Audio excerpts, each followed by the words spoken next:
Hello everyone, welcome to SRM study point. Chapter 3 motion in straight line. तो आज हम chapter 3 start कर रहे हैं, मोशन इन स्ट्रेट लाइन। ठीक है। और मेनली आज की वीडियो जो है इंट्रोडक्शन वीडियो है। अभी जो है मैं सिंपली चैप्टर का इंट्रोडक्शन दूंगा। इंट्रोडक्शन में आपको मिल जाएगा like mechanics, mainly mechanics branch of physics है जिसमें हम मोशन या रेस्ट के बारे में पढ़ते हैं। ठीक है। देन रेस्ट के बारे में पढ़ेंगे, मोशन के बारे में पढ़ेंगे, उसके बाद दोनों रिलेटिव कैसे हैं एक दूसरे से वो पढ़ेंगे। पॉइंट ऑब्जेक्ट क्या होता है वो, and motion in 1D 2D 3D इनकी इंट्रोडक्शन पढ़ेंगे थोड़ी सी। और लास्ट जो टॉपिक रहेगा आज का हमारा वो है डिस्टेंस एंड डिस्प्लेसमेंट। तो ये सारी इस वीडियो में मिल जाएगी आपको, ये सारे टॉपिक्स अभी हम पढ़ने वाले हैं। वीडियो अच्छी लगे तो वीडियो को लाइक करना, चैनल सब्सक्राइब नहीं किया तो चैनल को सब्सक्राइब कर लो, बेल आइकन दबा देना ताकि लेटेस्ट अपडेट मिलते रहें आपको, और वीडियो को प्लीज़ ज़्यादा से ज़्यादा शेयर करना। सो वीडियो स्टार्ट करते हैं। वीडियो स्टार्ट करें तो सबसे पहले हम पढ़ते हैं मैकेनिक्स। ठीक है। मोशन इन स्ट्रेट लाइन की बात करें तो इसमें जो पहला टर्म है हमारा, पहले थोड़ा सा मैकेनिक्स पढ़ लें। मैकेनिक्स क्या होता है मेनली। तो अगर हम बात करें मैकेनिक्स की, मैकेनिक्स, ठीक है। मैकेनिक्स जनरली देखो, मैकेनिक्स क्या होता है। मैकेनिक्स मेनली ब्रांच, फिजिक्स की वो ब्रांच है जिसमें हम क्या करते हैं, रेस्ट और मोशन। ठीक है। किसी भी मटेरियल या फिर कोई भी ऑब्जेक्ट है हमारा, वो रेस्ट में, मोशन में, इन सब की स्टडी कहाँ पे होती है, मैकेनिक्स में ही होती है। ठीक है। तो हम इसे सिंपली कह सकते हैं mechanics, mechanics is the branch of physics, branch of physics which deals which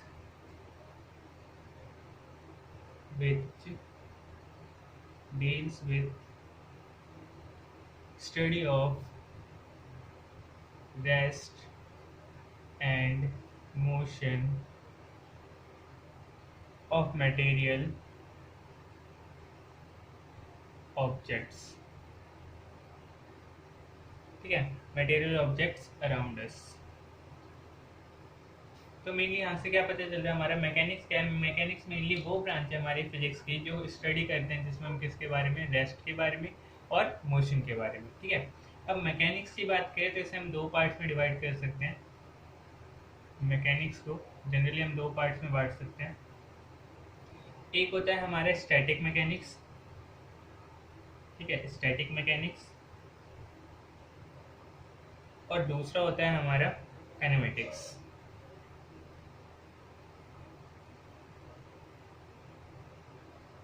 ठीक है। ये दो हो गया हमारे पास। अब अगर हम बात करें स्टैटिक मैकेनिक्स की, तो स्टैटिक मैकेनिक्स में मेनली हम क्या पढ़ते हैं, स्टैटिक मैकेनिक्स मेनली वो ब्रांच है फिजिक्स के जो डील करती है study of object of rest. ठीक है। मतलब मेनली हम इसमें किसकी स्टडी करते हैं, रेस्ट के बारे में पढ़ते हैं। ठीक है। स्टडी ऑफ रेस्ट कह सकते हैं, फिर सिंपली स्टडी ऑफ रेस्ट। ठीक है। कोई भी ऑब्जेक्ट अगर रेस्ट में है तो वो किस में आता है, हमारे स्टैटिक मैकेनिक्स में। और काइनेटिक्स में, जो हमारे काइनेमेटिक्स में है, इसमें हम क्या करते हैं, मेनली स्टडी ऑफ मोशन। ठीक है। Study of motion of an object. तो जो भी मोशन की स्टडी होती है, कोई भी ऑब्जेक्ट मोशन कर रहा है उसकी स्टडी हम करते हैं काइनेमेटिक्स में। और स्टैटिक्स में हम क्या करते हैं, स्टडी ऑफ रेस्ट। कोई भी ऑब्जेक्ट अगर रेस्ट पे है तो उन सारी जो स्टडी होती है फिजिक्स के अंदर वो किस ब्रांच में होती है, स्टैटिक मैकेनिक्स में। तो ये दो पार्ट्स बांट दिए। अब देख लो, हमने ये पढ़ लिया, पार्ट्स पढ़ लिया। अब जनरली हमसे अगर कोई कहते what is rest, rest position क्या होती है। ठीक है। हम रेस्ट को कैसे डिफाइन करेंगे कि रेस्ट पोजीशन क्या होती है। देखो, रेस्ट मेनली हम कह सकते हैं फिजिक्स में, रेस्ट को आप कह सकते हो कोई भी ऑब्जेक्ट। ठीक है। कोई भी ऑब्जेक्ट जो पोजीशन चेंज कर रहा हो सराउंडिंग के साथ विद पासेज ऑफ टाइम। ठीक है। आप इसे सिंपली कह सकते हो, मान लो हमारे पास ये कोई ऑब्जेक्ट है हमारा। ठीक है। ये क्या करे, पोजीशन चेंज करे अपनी, चेंज पोजीशन विथ सराउंडिंग। ठीक है। Change position with surrounding with passage of time.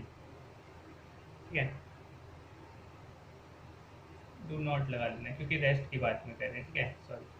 Do not change position with surrounding with passage of time. तो रेस्ट मेनली हम क्या कह सकते हैं, रेस्ट में यहाँ पे सिंपल डेफिनेशन दे सकते हो कि लेट सपोज ये हमारे पास कोई ऑब्जेक्ट है। ठीक है। कोई भी ऑब्जेक्ट हमारा जो कि अपनी पोजीशन चेंज नहीं कर रहा हो सराउंडिंग के साथ पासेज ऑफ टाइम।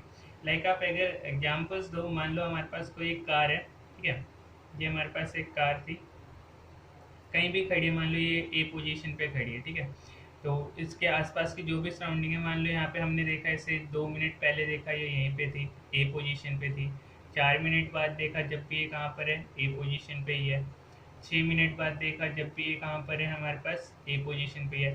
तो मेनली पोजीशन क्या है इसकी, फिक्स है, आसपास के सराउंडिंग के साथ इसकी पोजीशन क्या है, फिक्स है। टाइम भले चेंज हो रहा है हमारा, बट पोजीशन क्या है इसकी, फिक्स है। तो ये किस पोजीशन पे, ये अभी रेस्ट पे है, ठीक है। इस तरीके से आप रेस्ट को डिफाइन कर सकते हो। प्रॉपर डेफिनेशन लिखना तो वो ऐसे लिख सकते हो, if an object does not change its position with respect of surrounding with passage of time, ठीक है, ये हो जाएगा आपका रेस्ट। अब इसी तरीके से अगर हम बात करें मोशन की,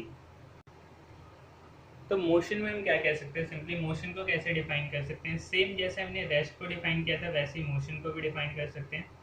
मोशन, ठीक है, मोशन में क्या हो जाएगा, हमारे पास मान लो ये हमारे पास कोई ऑब्जेक्ट, ठीक है, अब वहाँ पे कहता है do not change it position, इसमें क्या होगा, पोजिशन चेंज करेगा, change in position with surrounding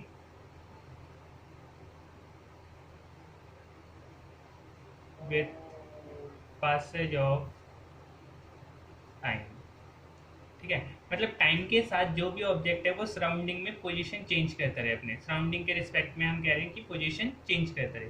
जैसे अभी बताया था मैंने कि सेम वही एग्जांपल ले लो, हमारे पास ये कोई गाड़ी है, ठीक है, ये हमारी गाड़ी हो गई। अब ये क्या कर रहा है, टाइम ले लेते हैं, यहाँ पे टाइम लिया, मान लो हमने पहले 2 मिनट लिया, 2 मिनट लिया, फिर 4 मिनट लिया, ठीक है, यहाँ पे ले लो 4 मिनट, यहाँ 6 मिनट, ठीक है। 2 मिनट पे ये पोजीशन क्या थी, इसकी पोजीशन थी ये, बाद में हमारे पास ए पोजीशन पे था, बाद में ये कहाँ पे पहुँच गया, मान लो किसी बी पोजीशन पे, थोड़ा सा डिस्टेंस कवर किया बी पोजीशन पे, फिर 6 मिनट में कहाँ पहुँच गया, सी पोजीशन पे। मतलब ये रेस्ट पे नहीं, ये क्या कर रहा है, टाइम जैसे जैसे टाइम चेंज हो रहा है इसकी पोजीशन भी क्या हो रही है, चेंज हो रही है, ठीक है। ये क्या है, मोशन में सिंपली कह सकते हो change in position with surrounding with passage of time. Time के साथ क्या हो उसकी पोजीशन, अगर किसी भी ऑब्जेक्ट की टाइम के साथ पोजीशन चेंज हो रही है तो वो मोशन में होता है, और टाइम के साथ अगर उसकी पोजीशन फिक्स है तो वो क्या होता है, रेस्ट में होता है, ठीक है। अब ये जो दोनों ही टर्म पढ़े हमने, रेस्ट एंड मोशन, दोनों क्या होते हैं, एक दूसरे से रिलेटिव होते हैं। कैसे रिलेटिव होते हैं, जैसे आप रिलेटिव कैसे होते हैं, इसे आप सिंपल से एक एग्जांपल से समझ सकते हो। लेट्स सपोज एक एग्जांपल लेते हैं, एग्जांपल क्या लेते हैं, मान लो एक ट्रेन है हमारे पास, ठीक है, ये मान लो हमारे पास एक ट्रेन है, ठीक है, और सिंपली ये ट्रैक पे, ये इसका ट्रैक था, ये हो गया इसका ट्रैक, इस पे क्या कर रही है, मूव कर रही है, आगे की तरफ मूव कर रही है मोशन में, ठीक है। अब इसके अंदर कुछ पैसेंजर्स बैठे हुए हैं, ये हो जाएंगे यहाँ पे, मान लो इसके अंदर पैसेंजर्स हो गए, ठीक है, बहुत सारे पैसेंजर्स होते हैं ट्रेन के अंदर, और ये क्या था, हमारे ट्रेन था। तो हमने क्या कहा कि रेस्ट और मोशन दोनों ही क्या है, एक दूसरे से रिलेटिव है, ठीक है, दोनों ही क्या है, रिलेटिव है। रिलेटिव कैसे हैं वो हम एग्जांपल से समझ रहे हैं। तो मैंने क्या बताया, ये ट्रेन है हमारे पास जो कि मूव कर रहा है, और ट्रेन के अंदर बहुत सारे पैसेंजर्स बैठे हैं। अब देखो, अगर मान लो कोई भी एक पैसेंजर की बात करें, मान लो इस वाले पैसेंजर की बात करते हैं, ये पैसेंजर हमारे पास कोई था ए, तो ये जो ए पैसेंजर है हमारे इस ट्रेन के अंदर कैसा है, रेस्ट पोजीशन पे, ठीक है। अगर हम बात करें ट्रेन के अंदर की, तो ट्रेन के अंदर कैसा है, ये जो हमारे पास पैसेंजर है रेस्ट है, रेस्ट पे। किन के रिस्पेक्ट में रेस्ट पे, ये जो बाकी के पैसेंजर्स हैं इन सबके रिस्पेक्ट में अगर हम ए को देखें तो ए कैसा है, रेस्ट पोजीशन पे। बट यहीं कोई एक आउटसाइड बाहर कोई एक इंसान खड़ा हो, ठीक है, या फिर बाहर से अगर कोई भी इस पर्टिकुलर ए को देखेगा तो वो क्या देखेगा कि ए क्या कर रहा है, मोशन में, ठीक है। क्यों मोशन में, क्योंकि इसकी पोजीशन चेंज हो रही है सराउंडिंग के साथ। बट अंदर वालों के साथ क्या हो रहा है कि अंदर वाले इसके आसपास जो बैठे हैं उनकी पोजीशन क्या है, फिक्स है। जो इसका आसपास का सराउंडिंग है, इस ट्रेन के अंदर की बात करें तो वो क्या है, फिक्स है, वो चेंज नहीं हो रहा। इसलिए अंदर वालों के रिस्पेक्ट में कैसे ये रेस्ट। बट अगर इस ट्रेन के बाहर से कोई भी इसे देखेगा तो वो क्या कर रहा होगा, वो किस किस पोजीशन में होगा, मोशन में। मोशन में क्यों होगा, क्योंकि इसकी पोजीशन बाहर वालों के रिस्पेक्ट में क्या हो रही है, चेंज हो रही है, ठीक है। तो ये दोनों ही टर्म जो होता है, रेस्ट एंड मोशन, हमारे दोनों ही क्या होते हैं, रिलेटिव होते हैं। डिपेंड करता है आप किस तरीके से उन्हें रिलेट कर रहे हैं, ठीक है। तो ये केस हो गया हमारा रिलेटिव रेस्ट और मोशन कैसे रिलेटिव होते हैं। अब बात करते हैं पॉइंट साइज ऑब्जेक्ट या फिर पॉइंट ऑब्जेक्ट की, ठीक है। सो पॉइंट ऑब्जेक्ट की बात करें तो पॉइंट ऑब्जेक्ट को हम कैसे डिफाइन कर सकते हैं। अब लेट सपोज मान लो कि कोई भी ऑब्जेक्ट, ठीक है, कोई भी एक ऑब्जेक्ट है हमारा जो कि क्या कर रहा है, पोजीशन चेंज कर रहा है, ठीक है, चेंज इन पोजीशन, पोजीशन अपनी चेंज कर रहा है, ठीक है। अगर ये जो पोजीशन है जो चेंज कर रहा है, पोजीशन चेंज कर रहा है, ये बहुत ही ज़्यादा है, ठीक है, मच ग्रेटर कह लो, मच ग्रेटर, ठीक है, देन इट्स ऑन साइज, ठीक है। जो भी ऑब्जेक्ट था हमारे उसके साइज से जो ये पोजीशन चेंज कर रहा था अपना, वो बहुत ही ज़्यादा है, बहुत बड़ा है, तो उस केस में क्या कहते हैं, वो जो हमारे पास पर्टिकुलर ऑब्जेक्ट होगा उस ऑब्जेक्ट को हम क्या नाम दे देते हैं, point object, point object. Example बताता हूँ, उससे ज़्यादा क्लियर हो जाएगा आपको। लेट सपोज कर लो कि मान लो हमारे पास सेम वही केस ले लेते हैं अभी जो ट्रेन वाला पढ़ रहे थे। मान लो हमारे पास कोई एक ट्रेन है, ठीक है, ये ट्रेन है और ये पर्टिकुलर ट्रैक पे जा रहा है। ट्रैक है हमारा मान लो 100 किलोमीटर का, 100 किलोमीटर का ये ट्रैक है पूरा, यहाँ से लेकर एंड तक, जहाँ भी एंड होगा इसका 100 किलोमीटर का ट्रैक है। इस 100 किलो के रिस्पेक्ट में, किलोमीटर के रिस्पेक्ट में अगर हम ट्रेन के साइज की बात करें, साइज ऑफ ट्रेन जो होगा, और ये डिस्टेंस हमारे कितना है 100 किलोमीटर, तो इसके रिस्पेक्ट में अगर हम इसकी साइज की बात करें तो इसको कैसे रेफर करेंगे, as a point size, point size object, ठीक है। तो पॉइंट साइज ऑब्जेक्ट का मतलब क्या, जब वो पर्टिकुलर पोजीशन चेंज कर रहा है एक पॉइंट से दूसरे पॉइंट तक, ये डिस्टेंस बहुत ज़्यादा हो रिस्पेक्ट में, उसके साइज के रिस्पेक्ट में, तो हम सिंपली उस ऑब्जेक्ट को नाम क्या देते हैं, पॉइंट साइज ऑब्जेक्ट। इसी तरीके से आप अर्थ का एग्जाम्पल ले सकते हो। मान लो जो हमारे पास सोलर सिस्टम, ये सन है हमारा, इसके चारों तरफ क्या कर रहा है, अर्थ रोटेट कर रहा है, तो इस पर्टिकुलर डिस्टेंस के रिस्पेक्ट में आप क्या कह सकते हो, ये जो हमारा अर्थ है ये कैसा है, पॉइंट साइज है, पॉइंट साइज ऑब्जेक्ट, ठीक है। पॉइंट साइज ऑब्जेक्ट का मतलब समझ में आ गया होगा, ठीक है। अब बात करते हैं मोशन की 1D 2D और 3D में, वन डायमेंशन टू। देखो अगर मोशन की बात करें हम, अभी तो वैसे चैप्टर हमारा मोशन इन स्ट्रेट लाइन पढ़ने में, अभी मोशन इन प्लेन भी आएगा। तो मोशन जनरली तीन डायमेंशंस में हमें पढ़ना है। हमारे सिलेबस में दो है, थर्ड हमें पढ़ना नहीं है, थर्ड आप केमिस्ट्री में पढ़ोगे जहाँ पे मॉलिक्यूल्स के बारे में पढ़ोगे। एक होता है 1 डायमेंशन, 2 डायमेंशन और 3 डायमेंशन, 3D, ठीक है, 1D 2D 3D। अब बात करें मोशन इन 1 डायमेंशन, तो 1 डायमेंशन के लिए आप सिंपल सा एक एग्जांपल ले सकते हो। मान लो ये हमारे पास कोई थ्रेड है, धागा बांधा हुआ है, ठीक है, और ये पर्टिकुलर कोई भी दो पोल टाइप का ले सकते हो, ये थ्रेड बांध रखा है। अब मान लो इस पर कोई एक एंट है, ठीक है, जो इस पर ट्रैवल कर रही है, तो इसके पास ट्रैवल करने के दो ही बात हैं, क्या कर सकते हो वो, या फिर इसमें आगे की तरफ मूव कर ले या फिर पीछे की तरफ मूव कर ले, इससे ज़्यादा और कोई एक्सेस तो है नहीं। तो जिसमें हमारे पास सिंपली ओनली वन एक्सेस है, ओनली वन एक्सेस, ठीक है, एक ही एक्सेस हो हमारे पास, एक्स एक्सेस हो सकती है, वाई हो सकती है, ठीक है, दोनों में से कोई एक हो जिसमें हम या फिर आगे की तरफ जा सके या पीछे की तरफ आ सके, सिंपल, ये स्ट्रेट पाथ पे, ठीक है। इस टाइप के मोशन को हम क्या कहते हैं, 1 डायमेंशनल मोशन। और एक एग्जांपल दे सकता हूँ, एक और एग्जांपल सुन लो। पहले तो ये हो जाएगा, ठीक है, and travel on a string, इसको लिख सकते हो simply, and travel on a string.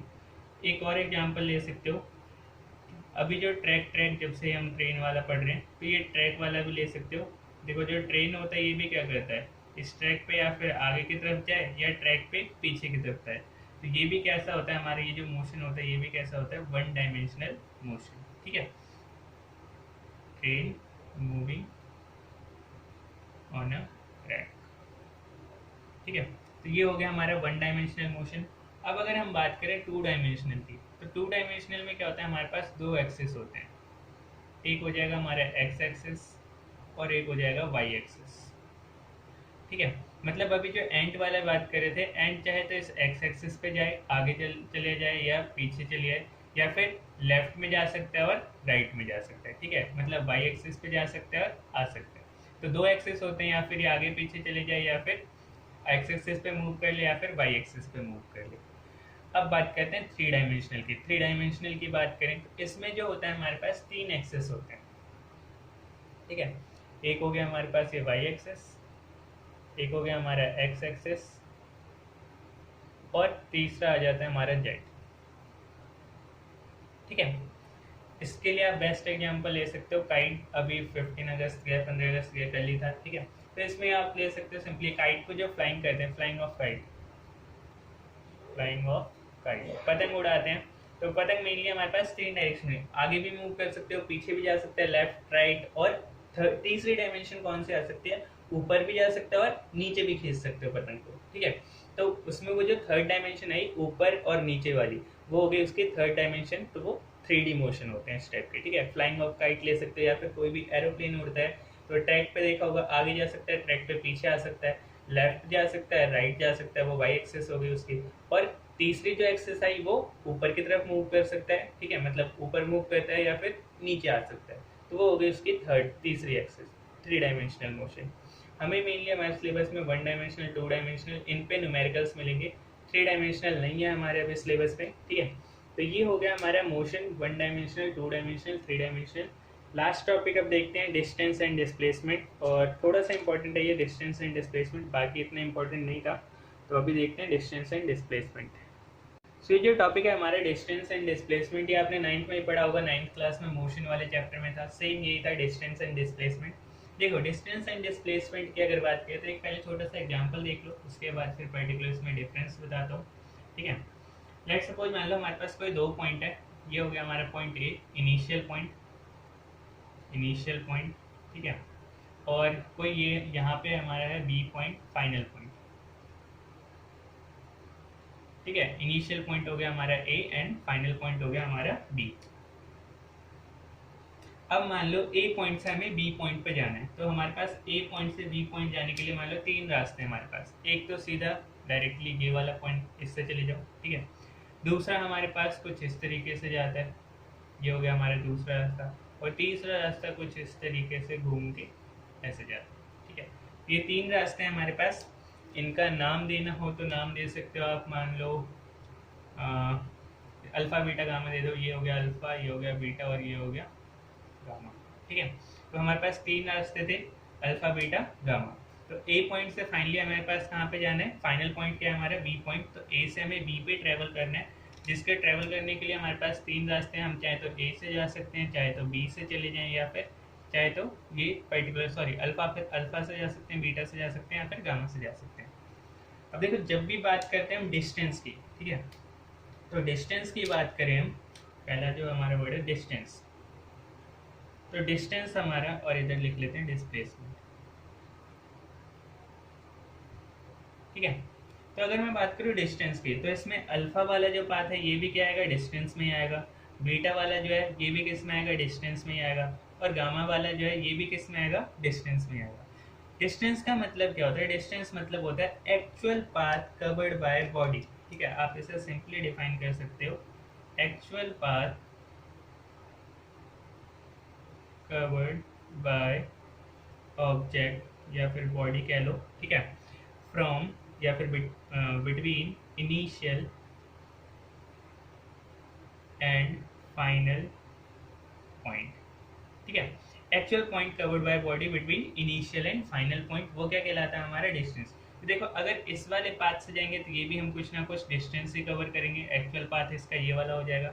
अगर बी वाले से जाते हैं तो ये हो जाएगा इसका एक्चुअल पाथ, और अगर ये गामा वाले से जाते हैं तो ये हो जाएगा इसका एक्चुअल पाथ। ठीक है, तो डिस्टेंस का मतलब क्या है, एक्चुअल पाथ जो भी कवर कर रहे हो वही क्या कहलाता है, डिस्टेंस। तो इसमें अल्फा भी हमारा डिस्टेंस है, बीटा भी और गामा भी।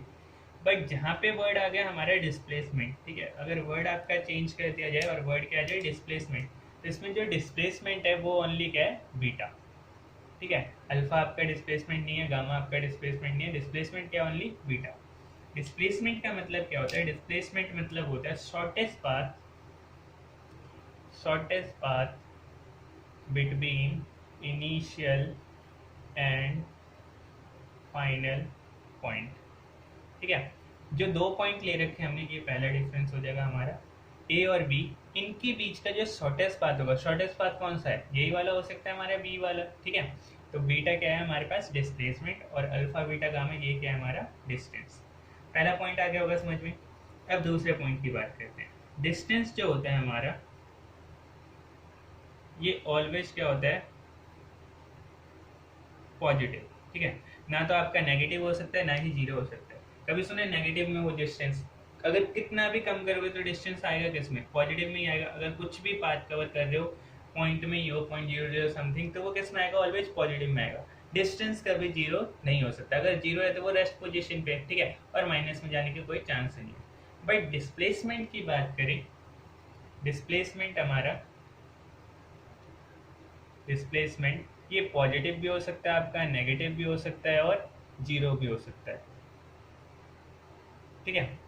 अब जीरो की बात करो, सबसे पहले जीरो की बात कर लेते हैं। अगर पॉजिटिव डिस्प्लेसमेंट लोगे तो इसमें से ये वाला पॉइंट जो है हमारे पास ये क्या है, पॉजिटिव डिस्प्लेसमेंट में आ जाएगा, पॉजिटिव डिस्प्लेसमेंट। नेगेटिव की बात करें तो नेगेटिव में वो बचपन में एक छोटी सी गाड़ी आती थी, देखा होगा, जिसमें मेनली हम पीछे की तरफ एक्सेलरेट करते थे, जैसे पीछे करते थे तो ये गाड़ी कहाँ जाती थी, आगे की तरफ। तो ये पर्टिकुलर जो डिस्टेंस पहले आपने पीछे लिया, फिर ये डिस्टेंस यहाँ तक वापस कवर करेगा, ये किस में आएगा आपका पॉजिटिव।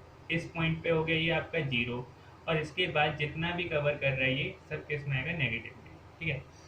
जीरो का काफ़ी सारे एग्जाम्पल है, जीरो के बहुत सारे एग्जाम्पल है। कोई भी सर्कुलर मोशन जितने भी होते हैं हमारे, सर्कुलर मोशन, ठीक है, सर्कुलर मोशन में आपका डिस्प्लेसमेंट कितना होता है, जीरो। लाइक मान लो आपका क्लॉक वाले कर लो कि क्लॉक हमारे पास 12 से स्टार्ट हुआ, ठीक है, फिर ये घूम के वापस कहाँ पे आ जाता है, 12 पे ही आ जाता है। तो ये कितना हो गया हमारे पास यहाँ पे, नेट डिस्प्लेसमेंट जो होगा हमारा वो कितना हो जाएगा, जीरो, ठीक है। इस केस में जितने भी सर्कुलर मोशन होते हैं सब में आपका डिस्प्लेसमेंट कितना होता है, जीरो। तीसरा और लास्ट पॉइंट, डिस्टेंस जो होता है हमारा स्केलर क्वांटिटी होता है, ठीक है, पता होगा स्केलर क्वांटिटी। स्केलर क्वांटिटी मतलब इसमें ओनली क्या होता है, मैग्नीट्यूड, डायरेक्शन नहीं होती, ठीक है, मैग्नीट्यूड होता है only। और डिस्प्लेसमेंट की बात करें तो इसमें दोनों ही चीज़ें होती हैं, मैग्नीट्यूड और डायरेक्शन, इसलिए ये क्या होता है हमारा वेक्टर क्वांटिटी, ठीक है। इसमें मैग्नीट्यूड भी होता है प्लस डायरेक्शन भी होता है, ठीक है। ये हो गया आपका पर्टिकुलर इंट्रोडक्शन वीडियो थी आज। नेक्स्ट वीडियो में आप speed, average speed, velocity, average velocity, acceleration और न्यूमेरिकल्स देखेंगे। तो वीडियो अच्छी लगे तो वीडियो को लाइक कर देना, चैनल सब्सक्राइब कर लेना ताकि लेटेस्ट अपडेट मिलते रहें, और वीडियो को शेयर जरूर